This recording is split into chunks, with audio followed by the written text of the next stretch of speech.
Hello दोस्तों, सब कैसे हो। स्वागत है आपकी मेरी एक और नई वीडियो में। तो आज की वीडियो में हम जो हमारे उत्तराखंड के टॉप 10 क्वेश्चनों को सॉल्व करने की सीरीज चल रही थी, तो उसका आज पार्ट 4 है। तो इस वीडियो में मैं आपको टॉप 10 क्वेश्चनों को सॉल्व कराऊंगा और उससे महत्वपूर्ण जो भी हमारे फैक्ट निकलेंगे मैं आपको इस वीडियो में बताऊंगा। तो आप इस वीडियो को लास्ट तक जरूर देखें। अगर आप इस वीडियो को देखते हो तो आपको सारे क्वेश्चन याद हो जाएंगे और अगर आगामी परीक्षा में यहाँ से कोई भी क्वेश्चन आता है तो आपका गलत नहीं होगा। और जिन भी दोस्तों ने मेरी प्रीवियस वीडियो नहीं देखी है तो उन वीडियो को भी जाके जरूर देखें। मैं उसका लिंक डिस्क्रिप्शन में दे दूंगा, आप वहां जाके उन वीडियो को जरूर देखें। आज का पहला क्वेश्चन है कि ट्रेन ने व्यभिचार प्रथा को कब समाप्त किया। तो इसमें हमको 4 ऑप्शन दे रखे हैं, तो जो इसका सही आंसर हो जाएगा हमारा ऑप्शन नंबर 3 हो जाएगा। 1817 में हमारे टेल साहब के द्वारा हमारा व्यभिचार प्रथा को समाप्त कर दिया गया था।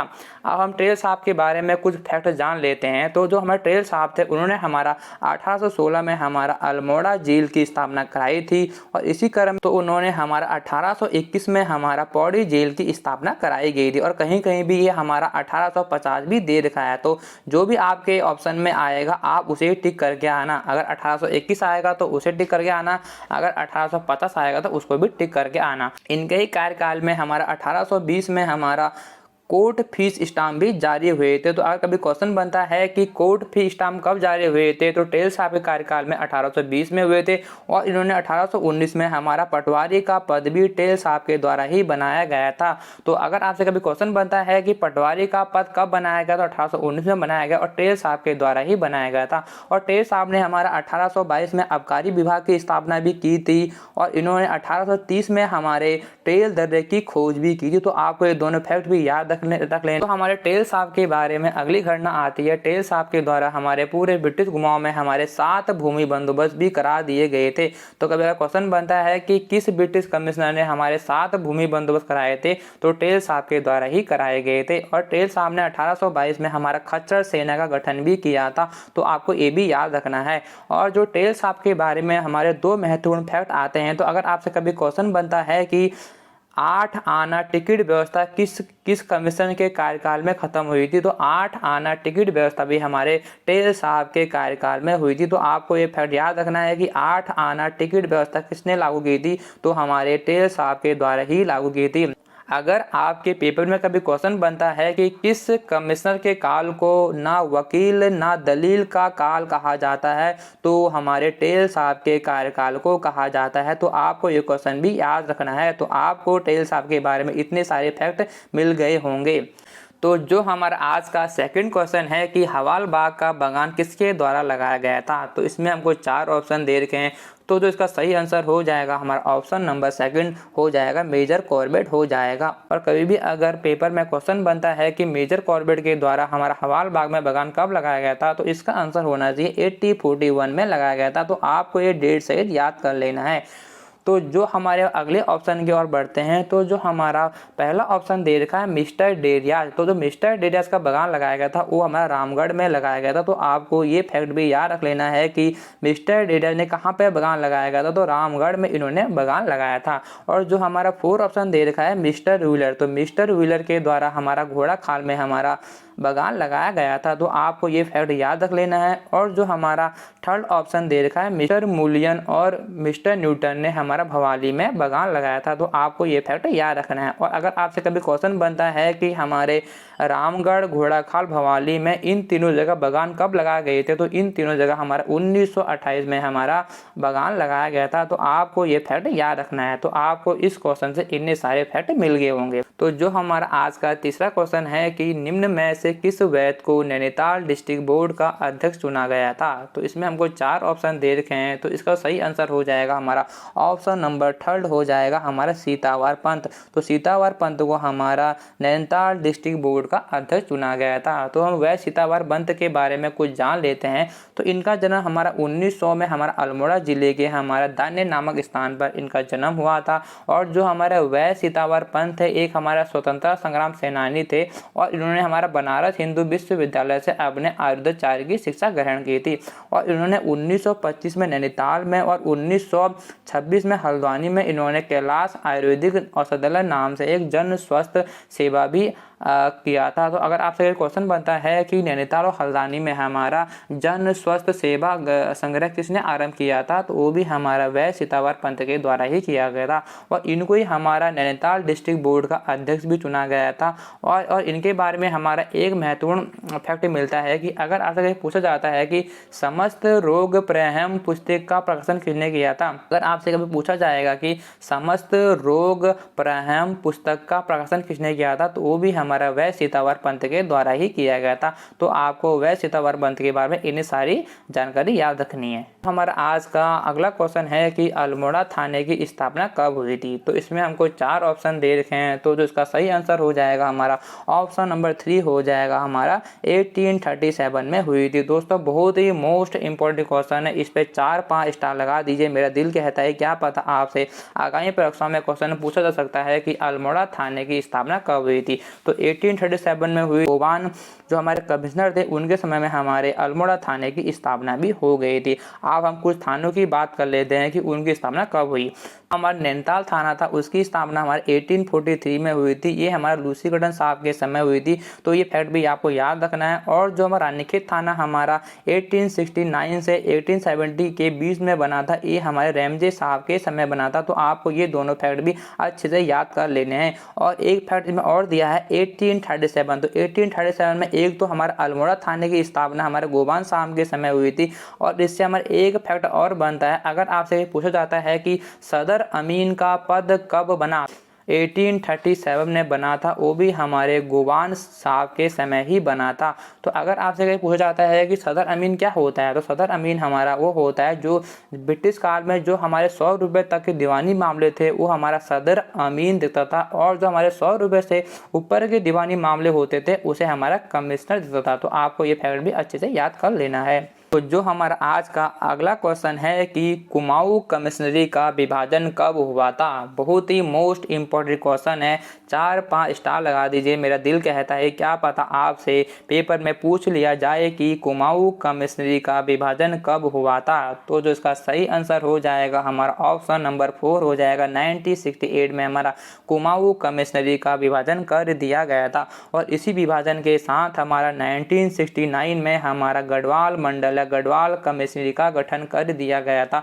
तो आपको ये फैक्ट भी याद रखना है। अब मैं आपको कुछ महत्वपूर्ण फैक्ट बताता हूँ इस क्वेश्चन से, जो कि आपको याद रखने हैं। अगर आपसे कभी भी क्वेश्चन बनता है कि हमारा कुमाऊं जनपद कब बना, तो कुमाऊं जनपद हमारा 1815 में बना। और कभी अगर क्वेश्चन बनता है कि कुमाऊं मंडल कब बना, तो कुमाऊं मंडल हमारा 1854 में बना। तो आपको ये दोनों में कंफ्यूज नहीं होना है। अगर पूछा जाएगा कि कुमाऊं जनपद कब बना, तो 1815 में बना। अगर पूछा जाएगा कि कुमाऊं मंडल कब बना, 1854 में बना। और इसी क्रम में अगर आपसे कभी पूछा जाएगा कि गढ़वाल जनपद कब बना, तो गढ़वाल जनपद हमारा 1839 में बना।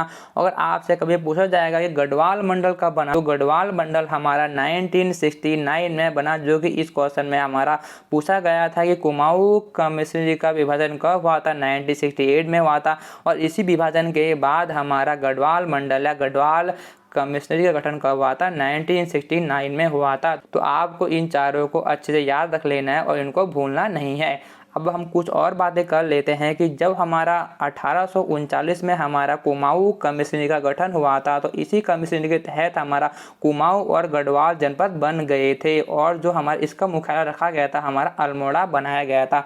जब हमारा कुमाऊं और गढ़वाल 2 जनपद बन गए थे, तो इसके बाद क्या होता है कि हमारा 1854 में हमारा कुमाऊं मंडल का गठन कर दिया गया। जब हमारा 1854 में कुमाऊं मंडल का गठन किया, तो इसका मुख्यालय कहाँ था, उस टाइम अल्मोड़ा था। 1854 में जब हमारा कुमाऊं मंडल का गठन किया गया था, तो कुमाऊं मंडल का मुख्यालय हमारा अल्मोड़ा से नैनीताल लाया गया था। बहुत ही मोस्ट इंपॉर्टेंट क्वेश्चन है। अगर कभी क्वेश्चन बनता है कि हमारा कुमाऊं मंडल का मुख्यालय अल्मोड़ा से नैनीताल कब लाया गया था, तो 1855 में लाया गया था। और कुमाऊं मंडल का गठन कब किया गया था, तो कुमाऊं मंडल का गठन हमारा 1854 में किया गया था। तो आपको ये दोनों फैक्ट याद रखने हैं।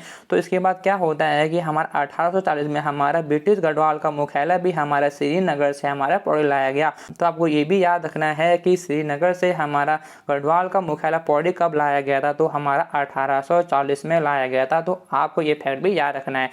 इसके बाद क्या होता है कि स्वतंत्रता तक कुमाऊं कमिश्नरी में केवल हमारे 3 जिले थे। एक हमारा अल्मोड़ा बन जाता है और एक नैनीताल बन जाता है और एक पौड़ी बन जाता है और जो हमारा टिहरी था उसे एक रियासत के रूप में रखा गया था।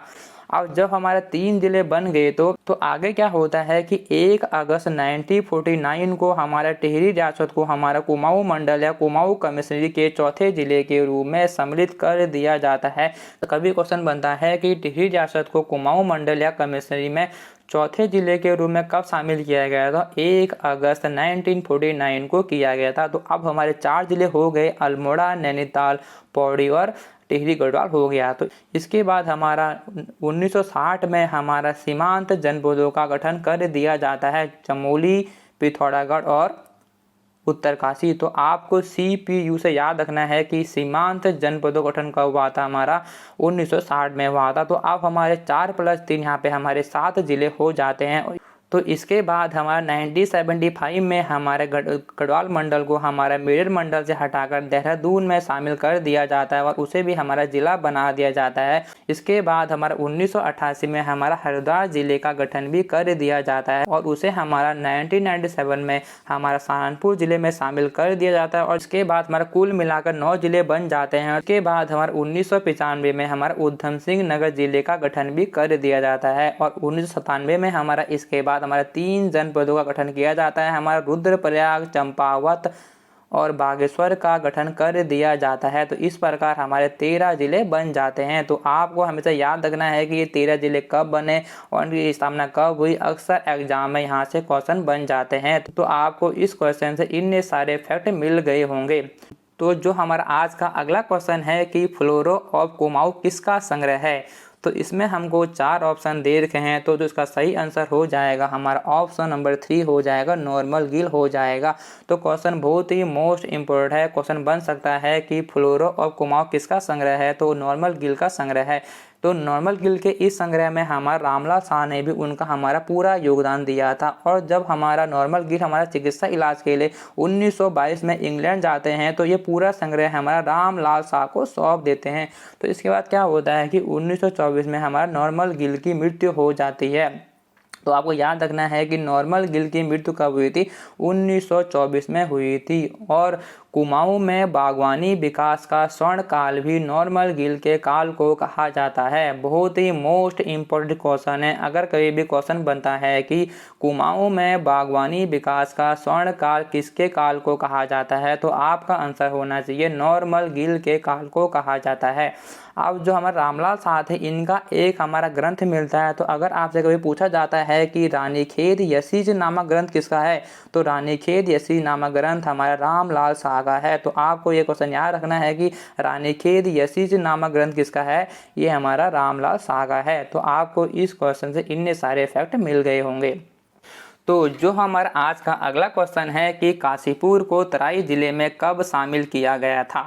तो ये भी बहुत मोस्ट इम्पोर्टेंट है। तो आपको ये क्वेश्चन भी याद रखना है। तो इसमें भी आपको 4 ऑप्शन दे रखे हैं। तो जो इसका सही आंसर हो जाएगा हमारा ऑप्शन नंबर 1 हो जाएगा। 1870 में हमारा काशीपुर को हमारा तराई जिले में शामिल कर दिया गया था। अगर आपसे कभी क्वेश्चन बनता है कि तराई जिला कब बना, तो 1842 में बना और इसे कुमाऊं कमिश्नरी में शामिल कर दिया गया। तो उस टाइम जब क्या होता है कि जब हमारा तराई जिला बनता है तो उससे पहले 1839 में हमारा कुमाऊं कमिश्नरी का गठन होता है। तो इस टाइम भी हमारे क्या होता है कि ब्रिटिश कुमाऊं को हमारा कुमाऊं और गढ़वाल 2 जनपद में बांट दिया जाता है। तो उस टाइम हमारा कमिश्नर होता है, हमारे लूसी गढ़न साहब उस टाइम हमारा कमिश्नर थे। तो वो सरकार के पास जाते हैं, वो कहते हैं कि मेरे पास 3 जिलों का प्रशासन आ गया है, अब मैं इसको कैसे संभालूंगा? तो आप क्या करिए कि एक जिले को हटा दीजिए। तो फिर सरकार ने हमारे लूसी गढ़न साहब की बात मानते हैं। तो क्या करते हैं कि 1838 में हमारा तराई जिले को हमारा कुमाऊं कमिश्नरी से अलग कर देते हैं। अगर कभी क्वेश्चन बनता है कि हमारा तराई जिले को कुमाऊं कमिश्नरी से अलग कब कर दिया गया था, तो 1848 में अलग कर दिया गया था। तो इसके बाद हमारा 1872 में दोबारा हमारा तराई जिले को हमारा कुमाऊं कमिश्नरी में शामिल कर दिया जाता है। तो आपको ये भी याद रखना। तो इसके बाद अंतिम रूप से जब हमारा 1892 में हमारा तराई जिले को पुनः हमारा कुमाऊं कमिश्नरी से अलग कर दिया जाता है। तो आपको ये 4 डेट याद करनी है कि 1842 में हमारा तराई जिले को हमारा गठन करके कुमाऊं कमिश्नरी में शामिल किया गया। 1848 में उसे हमारा कुमाऊं कमीशन से अलग कर दिया गया था। 1872 में उसे हमें दोबारा कुमाऊं कमीशन में शामिल कर दिया गया था। अंतिम रूप से उसे 1892 में हमारा कुमाऊं कमीशन से अलग कर दिया गया था। तो आपको ये चारों फैक्ट अच्छे से याद कर लेने हैं। हमारा आज का अगला क्वेश्चन है कि फॉरेस्ट गवर्नेंस कमेटी का गठन कब किया गया था। बहुत ही मोस्ट इम्पोर्टेंट क्वेश्चन है, इसमें 4 स्टार लगा दीजिए। मेरा दिल कहता है क्या पता आपसे आगामी परीक्षा में क्वेश्चन पूछ लिया जाए कि फॉरेस्ट गवर्नेंस कमेटी का गठन कब हुआ। तो जो इसका सही आंसर हो जाएगा हमारा ऑप्शन नंबर फर्स्ट हो जाएगा। 13 अप्रैल 1921 को हमारा फॉरेस्ट गवर्नेंस कमेटी का गठन हुआ था। आपको अच्छे से याद कर लेना है कि 13 अप्रैल 1921 को हमारा फॉरेस्ट गवर्नेंस कमेटी का गठन हुआ था। तो जो हमारे फॉरेस्ट गवर्नेंस कमेटी थी इसका गठन किस लिए हुआ था कि जो हमारे वन हानि से संबंधित मामलों की जांच करने के लिए हमारा फॉरेस्ट गवर्नेंस कमेटी का गठन किया गया था। कभी अगर क्वेश्चन बनता है कि फॉरेस्ट गवर्नेंस कमेटी ने अपनी रिपोर्ट सरकार को कब सौंपी थी, तो इसने अपनी रिपोर्ट हमारा 28 अक्टूबर 1921 को इसने अपनी रिपोर्ट सरकार को सौंपी थी। तो आपको ये फैक्ट भी अच्छे से याद कर लेना है। तो अब मैं आपको एक महत्वपूर्ण फैक्ट बताता हूँ जो कि आप में से बहुत कम लोगों ने ही सुना होगा। अगर कभी भी क्वेश्चन बनता है कि फॉरेस्ट गवर्नेंस कमेटी ने अपने नियम कब जारी किए थे, तो इसका सही आंसर हो जाएगा हमारा 15 मार्च 1922 को किया था। तो कभी भी आप 28 अक्टूबर 1921 को टिक करके मत आ जाना। तो आपको हमेशा याद रखना है कभी भी क्वेश्चन बनता है कि फॉरेस्ट गवर्नेंस कमेटी ने अपने नियम कब जारी किए थे, तो आपको 15 मार्च 1922 को टिक करके आना है। तो इसके बाद क्या होता है कि फॉरेस्ट गवर्नेंस कमेटी के बारे में कुछ फैक्ट और जान लेते हैं। 1925 में हमारा क्या होता है कि पंचायती प्रबंधन के तर्ज पर हमारा पंचायतों की स्थापना करने का निर्णय लिया गया था हमारे इसी कमेटी की सिफारिश पर। समिति ने क्या किया था कि कैलाश चंद्र गैरवाल नामक एक व्यक्ति को वन पंचायतों की संभावना को तलाशने के लिए हमारा मद्रास भेजा था और इनकी जो यात्रा चली थी हमारी 1928 तक इनकी यह यात्रा चली थी। तो इसके बाद क्या होता है कि शेड्यूल्ड डिस्ट्रिक्ट एक्ट 1874 के तहत हमारा कुमाऊं में वन पंचायतों का गठन कर दिया जाता है। बहुत ही मोस्ट इम्पोर्टेंट क्वेश्चन है। अगर कभी क्वेश्चन बनता है कि कुमाऊं में वन पंचायतों का गठन कब हुआ था, 1931 में हुआ था, वो भी हमारा शेड्यूल्ड डिस्ट्रिक्ट एक्ट 1874 के अंतर्गत हुआ था। कमेटी की सिफारिश पर हुआ था, हमारा फॉरेस्ट गवर्नेंस कमेटी की सिफारिश पर हुआ था। तो आपको ये फैक्ट अच्छे से याद कर लेना है। और जो हमारा एक फैक्ट और बनता है इस क्वेश्चन से, वो बनता है कि चमोली में वन पंचायतों का गठन कब हुआ। चमोली में हमारा वन पंचायतों का गठन हमारा 1932 में हुआ था। तो ये फैक्ट आप सबको अच्छे से याद कर लेना है और अपनी कॉपी में नोट भी कर लेना है, क्योंकि आगामी परीक्षा में आपको यहाँ से क्वेश्चन देखने को जरूर मिलेंगे दोस्तों। हमारा आज का अगला क्वेश्चन है कि वनों से संबंधित report in investigation into the villagers right in the reserve forest of Kumaon कब प्रकाशित हुई। तो जो इसका सही आंसर हो जाएगा हमारा ऑप्शन नंबर थर्ड हो जाएगा हमारा 1939 में हमारा प्रकाशित हुई। तो आपको ये रिपोर्ट भी अच्छे से याद कर लेनी है। तो जो हमारा आज का लास्ट क्वेश्चन है, जो बहुत ही मोस्ट इम्पोर्टेंट क्वेश्चन है, आपसे परीक्षाओं में बन सकता है कि फॉरेस्ट नर्सरी चौबटिया ने फल तथा वन पौधों का कैटलॉग कब निकाला था। बहुत ही मोस्ट इम्पोर्टेंट क्वेश्चन है दोस्तों, 4-5 स्टार लगा दीजिए। क्या पता आपसे आगामी परीक्षा में क्वेश्चन बन सकता है। तो इसमें भी आपको 4 ऑप्शन दे रखे हैं। तो जो इसका सही आंसर हो जाएगा हमारा ऑप्शन नंबर सेकंड हो जाएगा हमारा 1912 में हो जाएगा। तो आपको याद रखना है कि फॉरेस्ट नर्सरी चौबटिया ने फल तथा वन पौधों का कैटलॉग कब निकाला गया था, हमारा 1912 में निकाला गया था। कुछ फैक्ट इससे भी जान लेते हैं। आपसे कभी क्वेश्चन बनता है कि कुमाऊं गवर्नमेंट गार्डन के वन तथा फलदार पेड़ों का प्रथम कैटलॉग कब निकाला गया था, तो आपका आंसर होना चाहिए 1893 से 1895 के बीच हमारा प्रथम कैटलॉग निकाला गया था। और जो हमारा दूसरा कैटलॉग निकाला गया था वो हमारा कैंपबेल जो हमारे कमिश्नर थे उन्होंने हमारा 1899 में निकाला था। तो आपको ये दोनों फैक्ट याद कर लेने। और इसके बाद हमारा एक कैटलॉग और निकाला गया था 1924 में हमारा एक कैटलॉग और निकाला गया था और जो इसका रिवीजन किया गया था हमारा 1931 में किया गया था। तो आपको ये सारे फैक्ट अच्छे से याद भी कर लेने हैं। आपसे कभी क्वेश्चन बनता है कि चौबटिया उद्यान की स्थापना कब हुई थी। चौबटिया उद्यान की स्थापना हमारे 1869 में हुई थी, हमारे डब्ल्यू क्रॉ की देख रेख में हुई थी। तो एक क्वेश्चन भी आपको याद कर लेना है। और जो इसका वर्तमान में नाम क्या है, हमारा पंडित दीनदयाल उपाध्याय उद्यान इसका हमारा नाम है। और जो इसके हमारे पहले प्रमुख थे वो हमारे डब्ल्यू क्रॉ थे और जो इसके हमारे अंतिम प्रमुख थे वो हमारे जी.सी. बंस थे।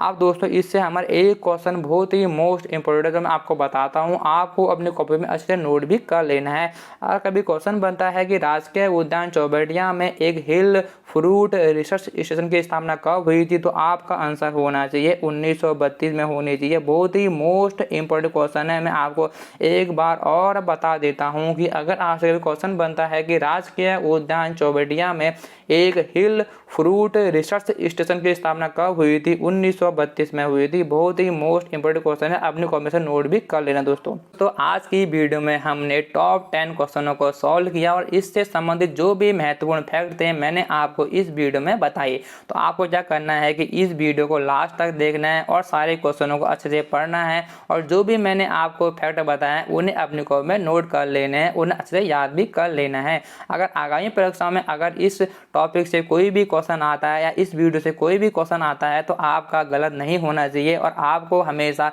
स्टडी बोर्ड की इस वीडियो को याद करना है कि मैंने वहां पर इस वीडियो को देखा था और मैंने क्वेश्चन पढ़ा था। तो आपको क्वेश्चन अच्छे से याद करके आ जाना है। तो दोस्तों अगर आपको ये वीडियो अच्छी लगी तो प्लीज़ चैनल को लाइक करें, शेयर करें और सब्सक्राइब करें और जो भी आपके दोस्त तैयारी करें उन तक इन वीडियो को जरूर पहुँचाएँ।